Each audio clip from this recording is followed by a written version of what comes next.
Well, welcome to 10-Minute Record Reviews, episode 417, and this is a special episode. It is number 6 in my series Vintage Jazz Bargains.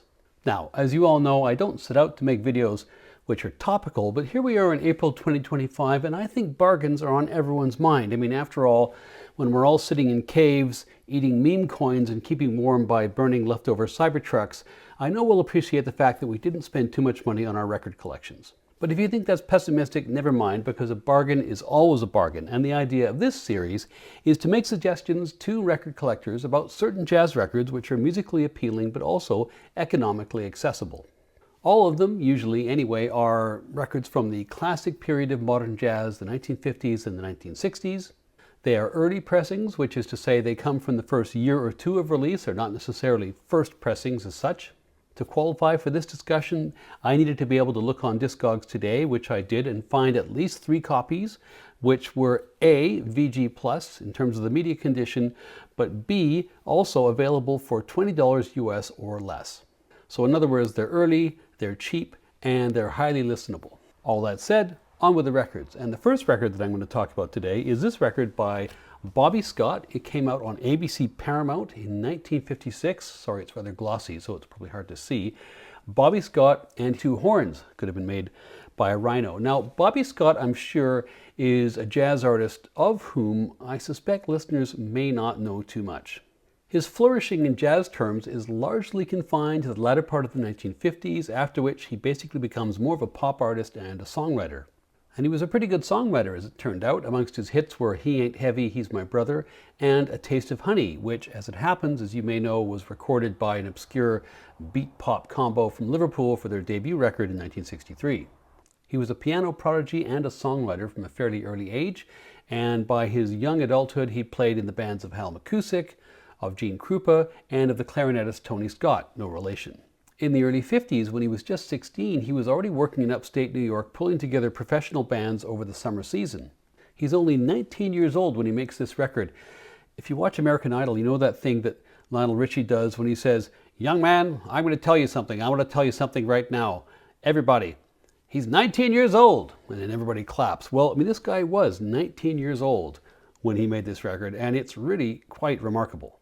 His path to recording starts in New York, where in the early to mid-1950s, he crosses paths with Creed Taylor. Now, Creed Taylor, of course, started out as a producer with Bethlehem Records in 1954, and Scott makes 2 records for Bethlehem. He then follows Taylor to ABC-Paramount when Taylor jumped ship, and he makes another record, this record there.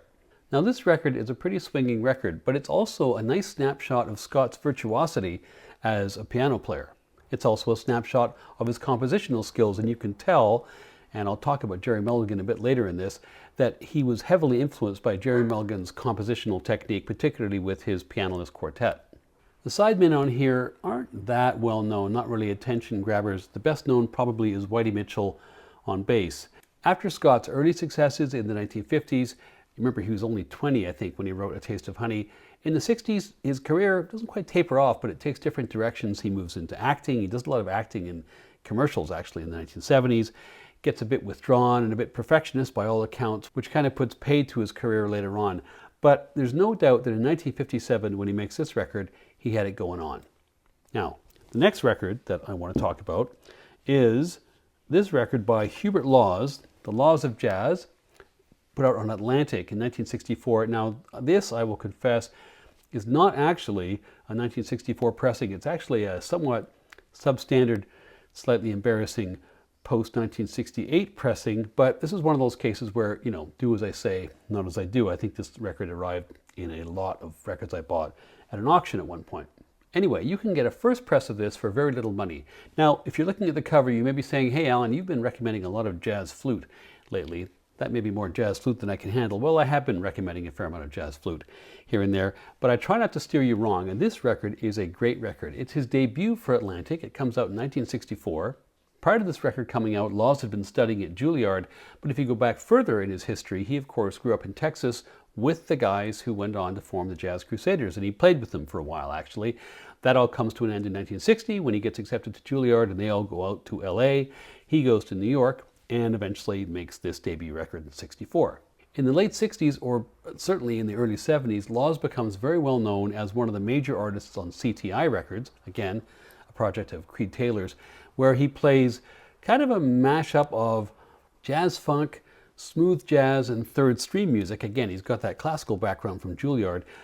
In the 1960s, typically speaking, he's either playing straight ahead jazz or he's also got this sideline playing classical music. He was working in orchestras as well. And on this record, although it's a straight ahead jazz record, you can certainly, I think, hear the future of where his playing is going. You can hear the classical influences, I think, in the choices that he makes. This record, unlike the last one, has a really brilliant collection of sidemen here. It includes the amazing Richard Davis on bass, Jimmy Cobb plays drums, and Armando, otherwise known as Chick Corea, is on piano. This is Chick Corea 4 years out from his own debut as a leader. Anyway, it's a really wonderful lineup, and it is a great record. Goddamn dogs. The third record I'm going to talk about is not a flute record. It is a trombone record.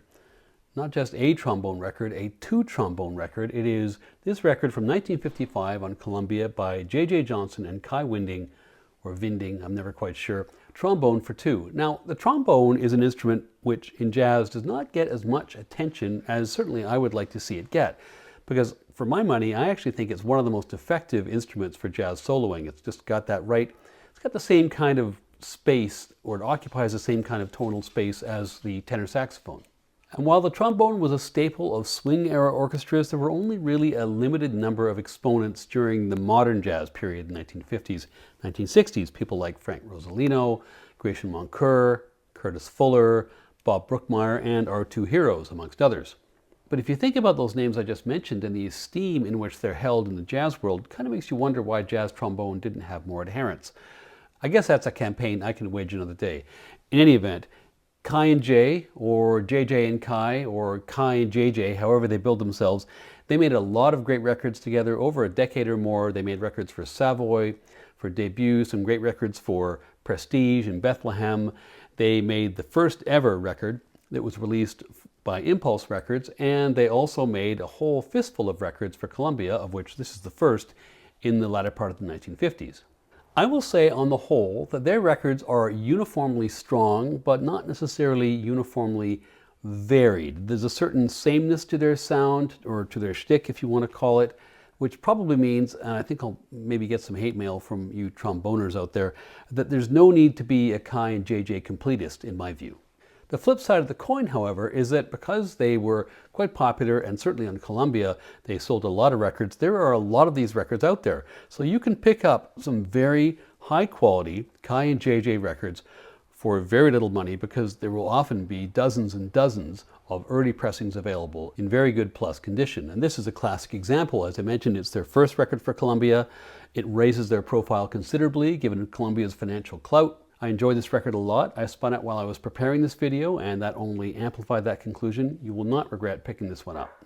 Now, the next record I want to talk about is this one by another artist who may not be that well known to folks, and it is by Pete Jolly and his trio. It's called Little Bird. It comes out in 1963 on Ava Records, which was a small record company run by Fred Astaire, of all people. Pete Jolly is one of those people who has an unusual jazz biography. He was born in the jazz hotbed, not of Phoenix, Arizona. He played the accordion and was a prodigy on the instrument as a child. Fortunately for him, he was able to avoid a career of accompanying Edith Piaf tribute acts because he also played the piano. I say all that kind of tongue-in-cheek, with apologies. He actually made some credible jazz accordion records. He's on one called the sensational Pete Jolly Gasses Everyone, a little bit of an unfortunate title, which is quite good. However, the accordion for him was largely a side hustle. Mostly he played piano. He put out some gorgeous music in the 1950s, including a record on RCA called When Lights Are Low, which was produced by Shorty Rogers. And that is a really lovely down-tempo piece of piano jazz. He's also on some records in the 1950s which probably aren't to everyone's taste. His original trio records, which came out in the middle part of that decade, aren't necessarily up to the standards which he achieves here in the early 1960s. On this one, the accordion is absent. He's playing largely in a trio format. The ever-solid Larry Bunker, who was a mainstay of the session scene on the West Coast, is on the drums. Again, very, very solid. Sometimes the guitar is added, and it, I think, expands at certain points to a quintet. Chuck Berghoff is on bass, and Kenny Hume adds percussion. And I have to say, this is a very fun record. It has the benefit of having a bona fide Grammy-nominated hit on here, the title track, Little Bird, which was, I think, the biggest hit that Ava Records ever had. It's really catchy, but it's far from the only good track on this record. There's a killer version of My Favorite Things, and Larry Bunker, as I've mentioned, is rock solid on this record, and when the band is swinging, they really swing. So my recommendation is to give this accordion-playing child prodigy, who's moonlighting here on piano, a chance, because this record is a great record and it won't cost you an arm and a leg. Now, the last record I'm going to talk about is one by a better-known musician. It is by Gerry Mulligan and his quartet. And they're captured live at the famous Storyville Club in Boston, which was owned by George Wein, who was the same guy who ran the Newport Jazz Festival. Gerry Mulligan was already known in the early 1950s for his work with Miles Davis and before that with Claude Thornhill, but he became much better known thanks to the so-called pianoless quartet he had with Chet Baker in 1952-1953 in LA. However, just when that quartet was hitting its peak, Gerry gets busted for heroin and he goes away for 6 months, and when he comes out of jail in early 1954, Chet's career has blossomed and he no longer wants to be a sideman for Gerry Mulligan.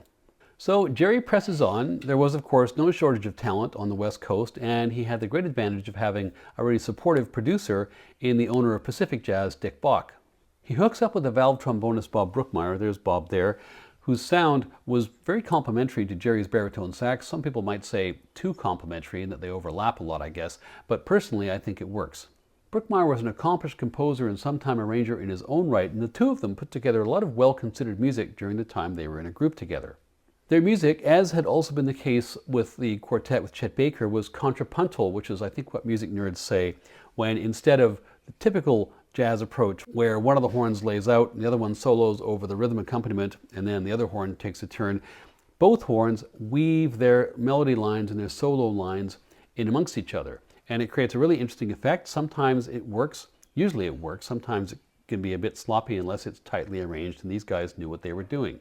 One thing about Gerry's pianoless groups is that because of the lack of a piano, which tends to add kind of inherent swing and rhythm, the music can sometimes sound a little bit jaunty, if that's the right word. However, there's no doubt I think that it swings, and this is commonly considered to be one of Mulligan's 1950s high points. I recommend it thoroughly, and I'm sure you'll enjoy it, so do pick it up. So that is the 5 under 20 which form this Vintage Jazz Bargains episode. I look forward to your comments. Please let me know what you think, and thanks very much for watching. We'll see you next time.